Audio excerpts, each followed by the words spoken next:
Hello everyone, स्वागत है सभी का ऑनलाइन स्टडी जोन में। इस वीडियो में बात करेंगे सामान्य अध्ययन वस्तुनिष्ठ प्रश्न एनसीईआरटी पर आधारित जो महेश कुमार वर्णवाल सर का ये बुक है। इसमें हम लोग बात करेंगे। आज हम लोग देखेंगे साइंस, और साइंस में फर्स्ट जो टॉपिक है फिजिक्स का मैं यहाँ पे इसको दो पार्ट में कवर करने की कोशिश करूँगा क्योंकि काफ़ी ज़्यादा क्वेश्चंस हो जाएंगे। तो फर्स्ट पार्ट हम लोग यहाँ पे देखने वाले हैं और करीब इसमें 100+ क्वेश्चंस आपको देखने को मिलेगा। तो इस वीडियो को एंड तक देखिए और वीडियो कैसी लगी नीचे कमेंट्स करके ज़रूर बताएं। तो चलिए हम शुरू करते हैं। देखिए, थोड़ा सा चेंजिंग हुआ है। मैंने यहाँ पे डायरेक्ट बुक का स्कैन किया है, तो आप लोग कमेंट कर रहे थे कि डायरेक्ट बुक का स्कैन करके कराइए। तो चलिए देखते हैं कि आज के इस वीडियो का रिव्यू आपका कैसा रहता है। अगर आपको इस तरह से अच्छा लगे तो हम इसी तरह से करेंगे, अदरवाइज़ हम जो पहले करते थे क्वेश्चंस को जो कि टाइप करके, तो अगर आपको वो अच्छा लगता है तो आप उस तरह से कमेंट करके बताइएगा कि आपके लिए क्या जो कि सही है। ठीक है, तो चलिए बात करते हैं सही आंसर का। तो देखिए, यहाँ पे फर्स्ट जो क्वेश्चन दिया गया था ये है सूची 1 को सूची 2 के साथ आपको मैच करना है। ठीक है ना। तो यहाँ पे अगर हम मैच करने की बात करें तो स्टेथोस्कोप का साथ किसके साथ मैच होगा। स्टेथोस्कोप का काम होता है हृदय की गति को सुनना, यानी कि फर्स्ट का ए का 3 के साथ मैच होगा। उसी तरह से अगर हम बात करें सिर्फ गैमानोमीटर की, तो ये क्या करता है, रक्तचाप मापने के लिए यूज़ किया जाता है। कैरेट मीटर की बात करें तो ये क्या होता है कि सोने की शुद्धता मापने के लिए, यानी कि इसका इसके साथ मैच हो जाएगा। लक्स मीटर की बात करें तो सिर्फ एक बचा जो कि प्रकाश की तीव्रता मापने के लिए, तो ये हम इसके साथ मैच कर देंगे। ठीक है, चलिए सेकेंड क्वेश्चन देखिए क्या है। सेकेंड क्वेश्चन भी यहाँ पर मैच करने वाला ही दिया गया था, एक उपकरण और मापन की गई राशि। ठीक है, आमीटर का प्रयोग हम करते हैं किस लिए, तो विद्युत धारा को मापने के लिए, इसका इसके साथ मैच कर देंगे। हाइग्रोमीटर का प्रयोग हम लोग सापेक्ष आर्द्रता मापने के लिए करते हैं। स्प्रिंग तुला की बात करें तो इसका हम भार मापने के लिए करते हैं, और बैरोमीटर का प्रयोग दबाव मापने के लिए किया जाता है। ठीक है, चलिए थर्ड क्वेश्चन देखिए क्या है। थर्ड क्वेश्चन कह रहा है कि पायरोमीटर किसके मापन में प्रयोग किया जाता है। पायरोमीटर जो है किसके मापन में प्रयोग किया जाता है, तो राइट आंसर क्या होगा, उच्च तापमान मापने के लिए किया जाता है। क्वेश्चन नंबर 4 देखते हैं। अगला क्वेश्चन कह रहा है कि रडार उपयोग में आता है। देखिए, रडार का उपयोग हम किस तरह करते हैं, तो राइट आंसर क्या होगा, राइट आंसर होगा ऑप्शन सी, यानी कि रेडियो तरंगों द्वारा वस्तुओं की स्थिति ज्ञात करने में किया जाता है। इसके बारे में कुछ पॉइंट्स भी यहाँ पे मैंने जो कि लिया है, देखिए आप यहाँ पे देख सकते हैं, दिया गया था, इसको आप पढ़ के समझ सकते हैं कि रडार, जिसका फुल फॉर्म ध्यान दीजिएगा, रडार का full form radio detection and ranging होता है। किसी वस्तु का पता लगाने की प्रणाली है। इसमें रेडियो तरंगे के प्रयोग से किसी भी वस्तु की उपस्थिति, दिशा, स्पीड आदि ज्ञात की जाती है।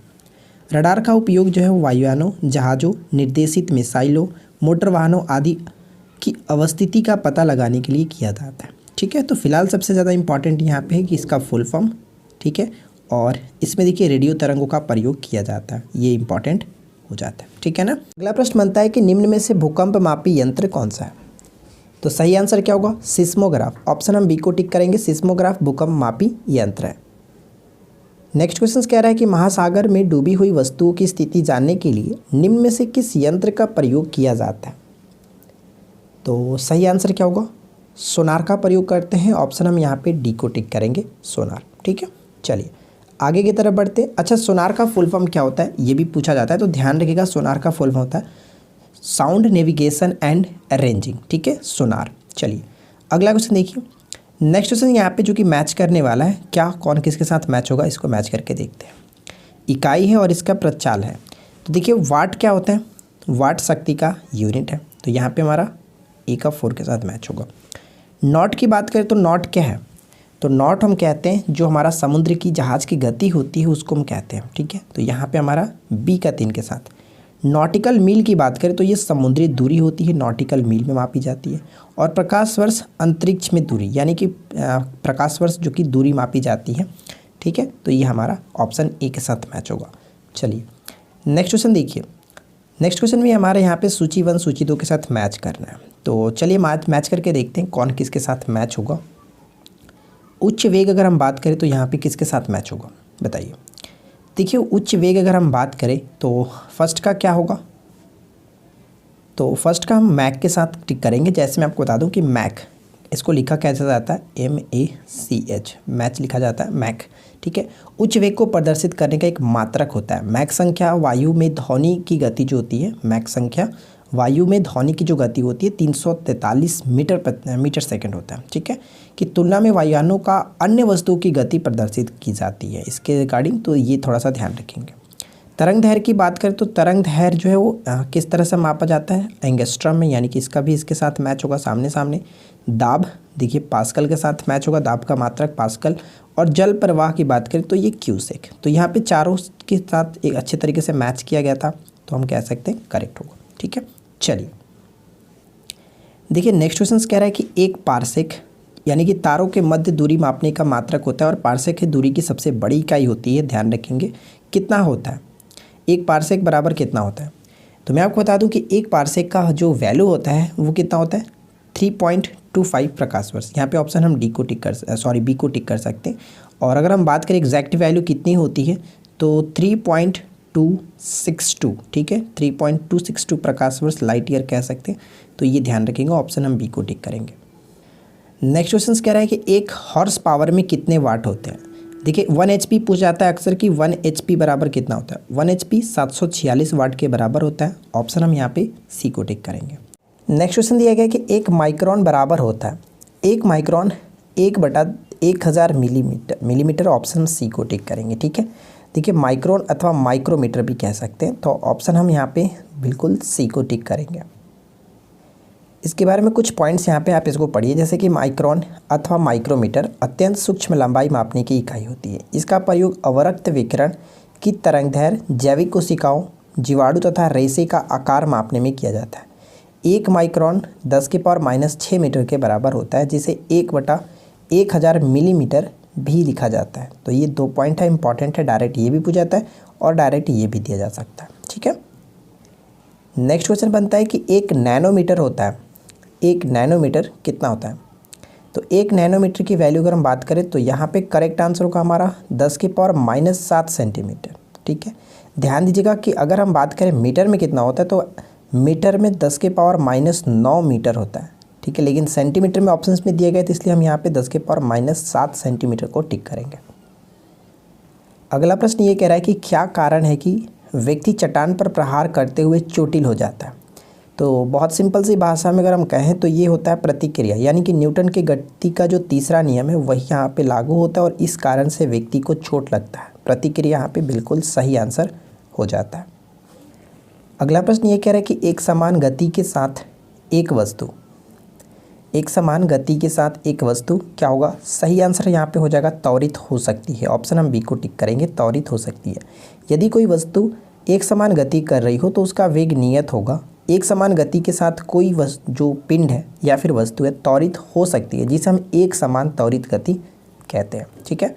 चलिए नेक्स्ट क्वेश्चन क्या कह रहा है कि निम्नांकित में से कौन आभासी बल है? बताइए कौन आभासी बल है? तो सही आंसर क्या होगा? ऑप्शन सी को टिक करेंगे, अपकेंद्रीय बल आभासी बल है, ध्यान रखेंगे आभासी बल। नेक्स्ट क्वेश्चन क्या कह रहा है? अगला प्रश्न ये बनता है कि एक साइकिल चालक को वृत्तीय गति के लिए किस ओर झुकना चाहिए? तो केंद्र की ओर झुकना चाहिए, ऑप्शन सी को टिक करेंगे, केंद्र की ओर झुकना चाहिए। अगला प्रश्न दिया गया कि न्यूटन के गति का पहला नियम किससे संबंधित है? तो देखिए न्यूटन के गति का पहला जो नियम है वो किससे संबंधित है? जड़त्व से संबंधित है, ठीक है। ऑलरेडी हम लोगों ने कई बार इसके बारे में डिस्कस किया। अगला प्रश्न ये कह रहा है कि वृत्तीय पथ पर गतिशील एक वस्तु उदाहरण है। देखिए वृत्तीय पथ पर गतिशील एक वस्तु उदाहरण किसका होता है? तो एक समान गति और चर वेग का, ऑप्शन हम सी को टिक करेंगे, ध्यान रखिएगा ऑप्शन सी यहाँ पे सही होगा। अगला प्रश्न ये बनता है कि रॉकेट किस सिद्धांत पर कार्य करता है? देखिए रॉकेट जो होता है वो संवेग संरक्षण के सिद्धांत पर, यानी कि रैखिक संवेग संरक्षण हम यहाँ पे टिक करेंगे, ऑप्शन डी सही आंसर हो जाता है। अगला प्रश्न ये बनता है कि एक नाव जल में नहीं डूबेगी जब उसके द्वारा विस्थापित जल किसके बराबर होगा? तो इस क्वेश्चन का सही आंसर होगा नाव के भार के, ठीक है, नाव के भार के, ऑप्शन हम यहाँ पे बी को टिक करेंगे। काफ़ी अच्छा प्रश्न है। देखिए यह आर्किमिडीज के सिद्धांत के अनुसार होगा कि जब कोई वस्तु किसी तरल में पूर्णतः या फिर आंशिक रूप से डुबोई जाती है तो उस पर लगने वाला जो उत्प्लावन बल उस पर वस्तु द्वारा विस्थापित तरल के भार के बराबर होगा, ठीक है, तो ये ध्यान रखिएगा। चलिए अगला प्रश्न कह रहा है कि सभी मूल आधारीय बलों में सबसे कमज़ोर बल कौन सा है? तो देखिए सबसे कमज़ोर बल की बात करें तो गुरुत्वाकर्षण बल यहाँ पे बिल्कुल सही आंसर होगा। इसको अब समझने के लिए थोड़ा सा हम आगे बढ़ते हैं। देखिए प्रकृति में 4 जो कि मौलिक कह सकते हैं अथवा संपर्क बल पाए जाते हैं, जो कि कुछ इस तरह से। अब इनको चारों को यहाँ पे मैंने अच्छे तरीके से पिक्चर लगा दिया है, आप इसको अच्छे से देखिए, पढ़िए, समझिए, ठीक है। देखिए सबसे अगर हम बात करें गुरुत्वाकर्षण बल सबसे कमज़ोर बल होता है, सबसे कमज़ोर बल। अगर बात करें दूसरा सबसे कमज़ोर बल कौन सा है, दूसरे नंबर पर दुर्बल नाभिकीय बल।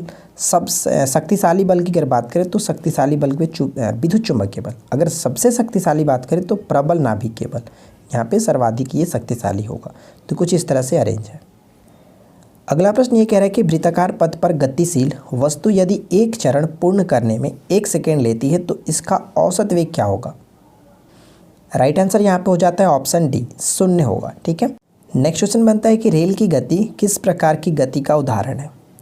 देखिए रेल की गति किस प्रकार की गति का उदाहरण है, तो यहाँ पे सही आंसर होगा रूपांतरित गति। ऑप्शन हम यहाँ पे डी को टिक करेंगे, ठीक है। देखिए काफ़ी अच्छे तरीके से अगर आप समझना चाहते हैं तो यहाँ पे पॉइंट्स जो लिखे गए आप इनको एक बार पढ़ लीजिए, सारी चीज़ें क्लियर हो जाएंगे, ठीक है। तो फिलहाल हम यहाँ पे बढ़ते हैं अगले पॉइंट्स की तरफ और देखिए नेक्स्ट क्वेश्चन हमारा क्या कह रहा है। नेक्स्ट क्वेश्चन है कि यदि एक वस्तु एक समान गति से वृत्ताकार पथ पर गतिशील है तो क्या होगा।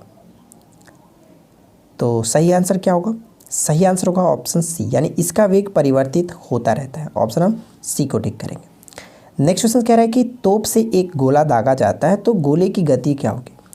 तो अगर हम तोप से एक गोला को दागते हैं तो गोले की जो गति होगी वो क्या होगी, फिक्स है कि ये आपका प्रक्षेप्य गति होगा। ऑप्शन हम बी को टिक करेंगे, क्लियर। तो ऑप्शन हम बी को टिक करेंगे। चलिए आगे बढ़ते हैं।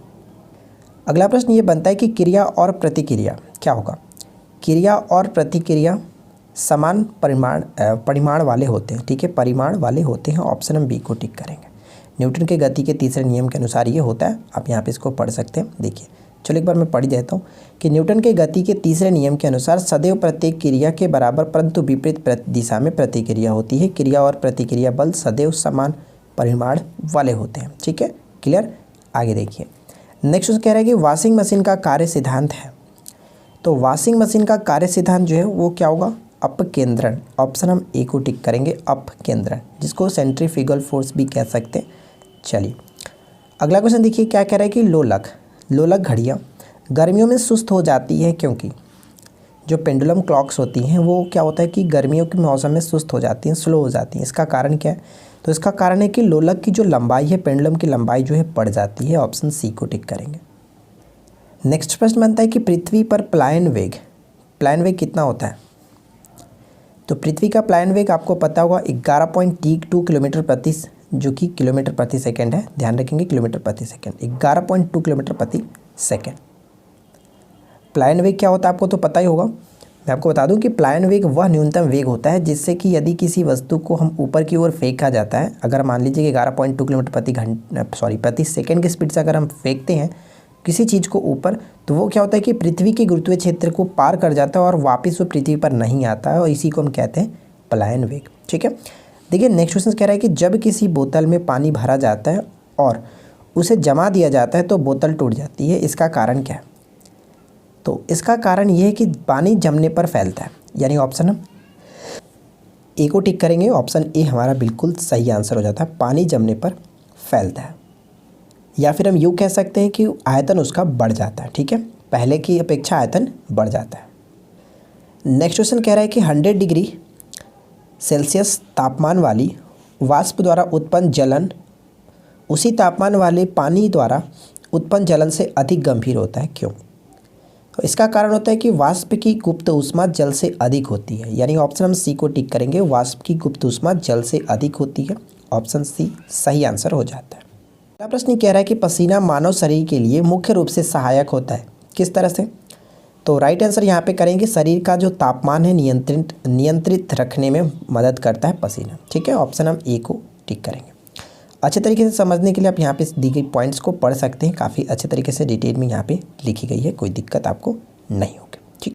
नेक्स्ट क्वेश्चन कह रहा है कि किस अवस्था में गीले कपड़े सबसे जल्दी सूख जाएंगे। तो सही आंसर यहाँ पे ऑप्शन डी को टिक करेंगे, 20% आर्द्रता और 60 डिग्री सेल्सियस जो कि तापमान होनी चाहिए। तो यहाँ पे इसके बारे में पॉइंट्स लिखे गए, आप जैसे कि पढ़िए। कपड़े जल्दी सुखाने के लिए कह सकते हैं अधिक तापमान तथा वायु में कम आर्द्रता होनी चाहिए, यानी लेस ह्यूमिडिटी होनी चाहिए। तापमान जितना अधिक होगा तथा आर्द्रता जितनी कम होगी, गीले कपड़े उतनी जल्दी सूखेंगे। ठीक है, चलिए नेक्स्ट क्वेश्चन क्या दिया गया कि सर्दियों में प्रातःकाल लोहे एवं लकड़ी के टुकड़े को छूने पर लोहे का टुकड़ा अधिक ठंडा प्रतीत होता है, क्योंकि? इसका कारण क्या है? तो इसका कारण ये है कि लकड़ी की तुलना में लोहा ऊष्मा का अधिक चालक होता है। ऑप्शन बी को टिक करेंगे। नेक्स्ट पॉइंट क्या कह रहा है कि जब नरम बिस्किट को थोड़ी देर के लिए फ्रिज के अंदर रखा जाता है तो वे कुरकुरे की हो जाते हैं। ठीक है, तो इसका कारण क्या है? इसका कारण ये कि फ्रिज के अंदर आर्द्रता कम होती है, इसलिए अतिरिक्त नमी अवशोषित हो जाती है। ठीक है, ऑप्शन हम यहाँ पे बी को टिक करेंगे। नेक्स्ट क्वेश्चन दिया गया कि स्वचालित इंजनों में कौन सा पदार्थ हिमरोधी के रूप में प्रयुक्त होता है? तो सही आंसर क्या होगा? करेक्ट आंसर हम यहाँ पे ऑप्शन बी को टिक करेंगे, यानी कि ethylene glycol. Clear, option B सही आंसर हो जाता है। नेक्स्ट प्रश्न देखिए कि एक स्वस्थ मनुष्य के शरीर का तापमान कितना होता है? एक स्वस्थ मनुष्य के शरीर का जो तापमान होता है वो कितना होता है? तो सही आंसर क्या होगा? 37 डिग्री सेल्सियस। ऑप्शन हम ए को टिक करेंगे। देखिए ये पॉइंट इंपॉर्टेंट है, यहाँ पे जो पॉइंट्स लिखे गए आप इसको पढ़िए। जैसे कि एक स्वस्थ मनुष्य के शरीर का तापमान 36.9 डिग्री सेल्सियस या फिर 98.6 डिग्री फ़ारेनहाइट होता है, या फिर केल्विन में बात करें तो 309.9 केल्विन होता है। ठीक है, इन तीनों में से कोई भी पूछा जा सकता है। तो एक समान स्वस्थ शरीर का जहाँ तापमान होता है वो 97 डिग्री फ़ारेनहाइट होता है। तो ये कुछ पॉइंट्स आप इसको पढ़ सकते हैं। नेक्स्ट क्वेश्चन कह रहा है कि वायुमंडल हमारे ऊपर बहुत अधिक दबाव डालता है, परंतु हम इसका अनुभव नहीं करते हैं, क्योंकि? इसका कारण ये होता है कि हमारा जो यहाँ पे देखिए इस क्वेश्चन का सही आंसर होगा हमारा जो रक्त होता है, यानी कि करेक्ट आंसर ऑप्शन ए, हमारा रक्त वायुमंडल के दबाव से कुछ अधिक दबाव डालता है। यानी हमारा जो ब्लड का जो प्रेशर है वो वायुमंडलीय दबाव से भी ज़्यादा होता है, इस वजह से हमें ये महसूस नहीं होता है। ठीक है, अगला प्रश्न ये कह रहा है कि जब पानी में नमक मिलाया जाता है तो निम्न में से कौन सा परिवर्तन होता है? तो इसमें क्या होता है कि क्वथनांक बढ़ जाता है और हिमांक घट जाता है। ऑप्शन हम ए को टिक करेंगे। ठीक है, ये बहुत ज़्यादा इंपॉर्टेंट क्वेश्चन है, इसको ध्यान रखिएगा। अगला प्रश्न ये दिया गया कि गर्मियों में सफ़ेद कपड़े पहनना अधिक आरामदायक है, क्योंकि? इसका कारण क्या है? तो इसका कारण ये होता है कि वे अपने ऊपर पड़ने वाली जो सारी ऊष्मा होती है उसको परिवर्तित कर देती है सफ़ेद कपड़े, इसलिए ऑप्शन हम ए को टिक करेंगे। ठीक है, नेक्स्ट क्वेश्चन दिया गया है कि मेघ रहित रातों की तुलना में मेघाच्छन्न रातें अपेक्षाकृत गर्म होती हैं, इसका कारण क्या है? क्योंकि बादल जो होते हैं वो क्या होगा? बादल जो होते हैं कि पृथ्वी से छोड़ी गई ऊष्मा को परिवर्तित करते हैं, तो ऑप्शन हम बी को टिक करेंगे। नेक्स्ट क्वेश्चन दिया गया कि परम शून्य ताप क्या है? बताइए कि परम शून्य ताप क्या है? तो देखिए इस क्वेश्चन का सही आंसर जो होगा वो परम शून्य ताप के राइट आंसर की बात करें तो ऑप्शन बी को टिक करेंगे। सैद्धांतिक रूप से न्यूनतम संभव जो तापमान होता है उसको परम शून्य तापमान कहा जाता है। ऑप्शन हम बी को टिक करेंगे। एक क्वेश्चन तो आपके मन में आ रहा होगा कि परम शून्य तापमान मैंने बताया तो उसमें होता कितना होगा, टेम्परेचर कितना होता है? तो उसकी टेम्परेचर की बात करें तो 0 डिग्री केल्विन ध्यान रखेंगे। उसी तरह से अगर मैं सेल्सियस में बात करूँ तो -273.15 डिग्री सेल्सियस होता है। ठीक है, ये होता है परम शून्य तापमान। फिलहाल देखिए ये क्वेश्चन क्या कह रहा है कि कौन सा कथन सही नहीं है? तो कौन सा कथन सही नहीं है? तो यहाँ पे सही आंसर ऑप्शन बी को टिक करेंगे। एयर कंडीशनर और एयर कूलर दोनों आर्द्रता नियंत्रित करते हैं, ये पॉइंट गलत है। क्लियर, क्यों गलत है इसके बारे में पॉइंट्स यहाँ पे लिखे गए, आप इस पॉइंट्स को पढ़ करके समझ सकते हैं। जैसे कि एयर कंडीशनर और एयर कूलर दोनों तापमान और वायु की गति को नियंत्रित करते हैं, परंतु जहाँ एयर कंडीशनर आर्द्रता को भी नियंत्रित करता है वहीं एयर कूलर आर्द्रता को नियंत्रित नहीं करता है। तो ये पॉइंट ध्यान रखिएगा। नेक्स्ट पॉइंट दिया गया कि प्रेशर कुकर में खाना जल्दी पकता है, इसका कारण क्या है? तो इसका कारण ये है कि पानी अधिक तापमान पर उबलता है लेकिन अधिक दाब पर ऊष्मा की मात्रा अधिक होती है, यानी ऑप्शन हम यहाँ पे सी को टिक कर सकते हैं। देखिए इसके बारे में कुछ पॉइंट्स यहाँ पे लिखे गए, आप इसको अच्छे से पढ़ करके समझ सकते हैं। और यहाँ पे टेम्परेचर देखिए 100 डिग्री सेल्सियस से बढ़कर 120 डिग्री सेल्सियस हो जाता है। ये पॉइंट थोड़ा सा इंपॉर्टेंट हो जाता है। अगला प्रश्न कह रहा है कि निम्नलिखित में से किसका ध्वनि के वेग पर कोई प्रभाव नहीं पड़ता है? तो सही आंसर क्या होगा? करेक्ट आंसर ऑप्शन हम ए को टिक करेंगे, दाब का कोई भी प्रभाव नहीं पड़ता है। ठीक है, देखिए यहाँ पे कुछ पॉइंट्स लिखे गए हैं, जैसे ध्वनि तरंगे यांत्रिक और अनुदैर्ध्य तरंगे होती हैं जो ठोस, द्रव तथा गैस तीनों माध्यम में संचरित हो सकती हैं। माध्यम का ताप बढ़ने पर ध्वनि का वेग बढ़ जाता है। ये पॉइंट देखिए कई बार क्वेश्चंस भी पूछ जाते हैं कि माध्यम का तापमान बढ़ने पर ध्वनि पर क्या प्रभाव पड़ता है, तो वेग बढ़ जाता है, परंतु दाब परिवर्तन पर ध्वनि के वेग का कोई प्रभाव नहीं पड़ता है। ठीक है, टेम्परेचर का पड़ता है लेकिन प्रेशर का कोई प्रभाव नहीं पड़ता है, तो ये पॉइंट ध्यान रखेंगे। चलिए फिलहाल देखिए नेक्स्ट क्वेश्चन क्या कह रहा है कि ध्वनि का तारत्व यानी कि पिच किस पर निर्भर करता है। तो ध्वनि का तारत्व जो होता है वो आवृत्ति पर निर्भर करता है। ऑप्शन हम ए को टिक करेंगे। अगला पॉइंट कह रहा है कि तंतु वाले प्रकाश वाल्व में प्रयोग की गई अधिकांश विद्युत परिवर्तित होती है। क्या होगा राइट आंसर? तो सही आंसर है ऑप्शन ए, दृश्य प्रकाश के रूप में। ऑप्शन ए करेक्ट आंसर हो जाता है। नेक्स्ट क्वेश्चन दिया गया कि ध्वनि प्रदूषण स्तर की इकाई क्या है। तो ध्वनि प्रदूषण की इकाई जस्ट हम लोगों ने ऊपर में देखा था डेसिबल। ठीक है, ऑप्शन ए सही आंसर हो जाता है। देखिए यहाँ पे जो कि लिस्ट दी गई है ध्वनि का जो डेसिबल स्तर होना चाहिए, कितना होना चाहिए, आप इसको पीडीएफ में दी जाएगी, आप उसको पढ़ सकते हैं, उसमें पढ़ लीजिएगा। ठीक है, तो चाहो तो आप स्क्रीनशॉट यहाँ पे ले सकते हैं। अगला प्रश्न कह रहा है कि अधिकेंद्र यानी एपी सेंटर का संबंध है। तो एपी सेंटर का संबंध हम भूकंप से करते हैं। ऑप्शन हम ए को टिक करेंगे। अगला प्रश्न ये बनता है कि ध्वनि ऊर्जा को विद्युत ऊर्जा में परिवर्तित किया जाता है। ध्वनि ऊर्जा को विद्युत ऊर्जा में किसके द्वारा?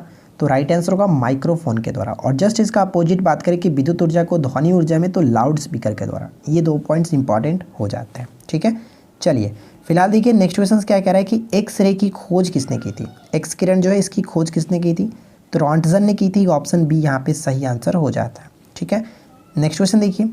अगला पॉइंट ये कह रहा है कि खतरे के सिग्नल लाल रंग के होते हैं जबकि आंखें पीले रंग के प्रति अधिक संवेदनशील होती है, क्योंकि? तो क्या होगा राइट आंसर? तो लाल रंग का जो प्रकाश होता है इसका तरंगदैर्घ्य पीले रंग की अपेक्षा अधिक होता है इस वजह से, और इसका स्कैटरिंग यानी कि जो प्रकीर्णन होता है वो बहुत कम होता है, इस वजह से लाल रंग का प्रयोग किया जाता है खतरे के सिग्नल के रूप में। ठीक है ना। अगला प्रश्न ये कह रहा है कि बोलोमीटर का प्रयोग किसे मापने के लिए किया जाता है। तो बोलोमीटर का प्रयोग विद्युत चुंबकीय विकिरण के मापने के लिए किया जाता है। ऑप्शन हम बी को टिक करेंगे। अगला प्रश्न बनता है कि परासर्व तरंगे की आवृत्ति होती है। परासर्व तरंगे की आवृत्ति कितनी होती है? 20 किलो हर्ट्ज। ठीक है, ध्यान रखिएगा। ऑप्शन हम ए को टिक करेंगे। 20 किलो हर्ट्ज से ऊपर हमारा जो कान होता है, ठीक है, हम उस कितने सुन सकते हैं। चलिए यहाँ पे कुछ पॉइंट्स लिखे गए, आप इन सारे पॉइंट्स को देखिए पढ़ करके समझ सकते हैं। एक होता है अवसर्व तरंग, इंफ्रासोनिक वेव्स, ऑडिएबल वेव और अल्ट्रासोनिक वेव। हम जो सुनते हैं वो ऑडिएबल वेव सुनते हैं जो कि 20 हर्ट्ज से लेकर के 20,000 हर्ट्ज होता है। तो ये इंपॉर्टेंट है। बाकी की चीज़ों को आप पढ़ करके समझ सकते हैं, कोई दिक्कत नहीं है। नेक्स्ट क्वेश्चन दिया गया कि रेडियो तरंगे के संचरण के लिए प्रयुक्त वायुमंडल का स्तर कितना है। तो रेडियो तरंगों के संचरण के लिए प्रयुक्त वायुमंडल का जो स्तर होता है वो आयन मंडल होता है। ऑप्शन सी को टिक करेंगे। और ये क्वेश्चन बहुत बार पूछा गया। अगला प्रश्न ये कह रहा है कि निम्नलिखित किस माध्यम में ध्वनि अपेक्षाकृत तेज चलती है। तो लोहे की छड़। ठीक है, अब इसके बारे में डिटेल में समझने के लिए आप इन सारे पॉइंट्स को पढ़ेंगे तो आपको ये क्लियरली समझ में आ जाएगा कि किस में कितना चाल होता है। ठीक है, तो ये सारे पॉइंट्स को आप पढ़ लीजिए, क्लियरली आप समझ जाएंगे क्या होता है। फिलहाल बढ़ते हैं हम अगले क्वेश्चंस की तरफ। नेक्स्ट क्वेश्चन देखिए कह रहा है कि जब किसी तालाब में शांत जल में पत्थर फेंका जाता है तो तालाब में जल के पृष्ठ उठने वाली लहरें होती हैं। तो ये क्या होता है कि एक धागे पर अनुप्रस्थ तरंगे होती हैं। ऑप्शन सी को टिक करेंगे। नेक्स्ट क्वेश्चन कह रहा है कि एमआरआई मशीन में निम्न में से किसका प्रयोग किया जाता है। सबसे पहला क्वेश्चन तो यही पूछा जाता है कि एमआरआई का फुल फॉर्म बताइए। तो मैग्नेटिक रिजोनेंस इमेजिंग होता है, ये पॉइंट ध्यान रखेंगे। ठीक है, और इसमें जो होता है विद्युत चुंबकीय तरंगों का प्रयोग किया जाता है। ऑप्शन डी याद रखिएगा। इसमें एक क्वेश्चन और ध्यान रखना है आपको कि एमआरआई मशीन में प्रबल विद्युत चुंबकीय क्षेत्र के साथ साथ रेडियो तरंगों का भी प्रयोग किया जाता है। ठीक है, अगर ऑप्शंस में रेडियो तरंगों के साथ साथ विद्युत चुंबकीय तरंग भी दिया गया तो ए और बी दोनों ऑप्शंस को टिक करना पड़ेगा। अगला प्रश्न ये कह रहा है कि शिकार अथवा मार्ग की बाधाओं का पता लगाने के लिए चमगादड़ एवं डॉल्फिन किस परिघटना का प्रयोग करते हैं।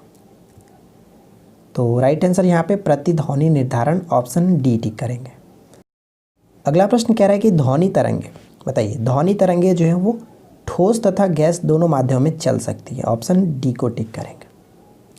एक्चुअली आपको ध्यान रखना है कि जो ध्वनि है वो तीनों माध्यमों में चलता है, इसमें कोई दिक्कत नहीं है। नेक्स्ट क्वेश्चन कह रहा है कि परावैंगनिक किरणें में ऊर्जा किसकी अपेक्षा अधिक होती है। परावैंगनी किरणों में ऊर्जा किसकी अपेक्षा अधिक होती है? तो राइट आंसर यहाँ पे होगा गामा किरणों की अपेक्षा। और देखिए मैं आपको बता दूं कि विद्युत चुम्बकीय स्पेक्ट्रम से रिलेटेड मैंने आपको एक अलग से वीडियो बना रखा है जिसमें आपको बताया है कि कौन सी जो तरंग दैर्ध्य है या फिर कह सकते हैं कि कौन सा जो किरण है वो किसकी अपेक्षा अधिक ऊर्जा वाली होती है। ट्रिक के माध्यम से भी याद कराएं। आपको हमारे चैनल पर वीडियो मिल जाएगी, मैं कोशिश करूँगा इस वीडियो के नीचे लिंक दे दूँ उसका, ताकि आप अच्छे से समझ सकें। क्लियर। अगला प्रश्न ये कह रहा है कि सीटी स्कैन करने में प्रयोग में लाई जाती है। तो देखिए सीटी स्कैन प्रयोग करने में एक्स किरण का प्रयोग किया जाता है, ऑप्शन डी सही होगा। अगला प्रश्न कह रहा है कि दो उत्तरोत्तर श्रृंग अथवा दो उत्तरोत्तर गर्त के बीच की दूरी को क्या कहते हैं? श्रृंग और गर्त आपको पता है जो लहर उठती है, जैसे कि अगर हम पानी में कोई पत्थर फेंकते हैं तो क्या करता है कि आपने देखा होगा कि ये थोड़ा इस तरह से उठता हुआ जाता है। तो ऊपर जो उठा हुआ भाग होता है उसको हम लोग श्रृंग कहते हैं, जो नीचे वाला भाग है उसको गर्त कहते हैं। तो श्रृंग और गर्त जो पूछा जा रहा है, तो इन दोनों के बीच की दूरी को क्या कहते हैं? तो हम इनको क्या कहते हैं? तो राइट आंसर यहाँ पे हमारा हो जाएगा तरंग दैर्ध्य कहते हैं, वेवलेंथ। तो ऑप्शन बी राइट होगा। अगला प्रश्न ये बनता है कि कॉस्मिक किरणों के संबंध में निम्न कथनों में से कौन सा सही नहीं है? तो सही आंसर क्या होगा कि वे विद्युत चुम्बकीय तरंगें होती हैं। ये बात गलत कही जा रही है, विद्युत चुम्बकीय तरंगें नहीं होती है। कॉस्मिक किरणें विद्युत चुम्बकीय स्पेक्ट्रम का भाग नहीं है। ये ऊर्जा उच्च ऊर्जा का विकिरण है जो कि मुख्यतः सौरमंडल के बाहर उत्पन्न होती है। तो देखिए इस वीडियो में इतना ही सारे क्वेश्चंस थे और मुझे उम्मीद है कि पार्ट 1 आपको ये अच्छा लगा होगा। और नीचे कमेंट्स करके ज़रूर बताएं क्या इसी तरह से आप पिक्चर वाइज देखना चाहते हैं, या फिर हम जो क्वेश्चंस लेते थे टाइप करके क्वेश्चंस दिया जाता था वो आपको अच्छा लगे या फिर ये अच्छा लगा। दोनों कमेंट्स करके ज़रूर बताइएगा। आगे का जो सेकंड पार्ट होगा इसका जस्ट अपलोड कर दिया जाएगा। कोई दिक्कत हो तो आप नीचे कमेंट्स करके बताएं, कोई प्रॉब्लम हो तो नीचे कमेंट्स करके उस क्वेश्चंस के बारे में अच्छे से एक्सप्लेन कर दें ताकि हम उसका कमेंट का पिन कर दें। ठीक है, तो मिलते हैं किसी और वीडियो में नेक्स्ट टॉपिक के साथ। Thanks for watching, keep watching, keep learning, have a good day.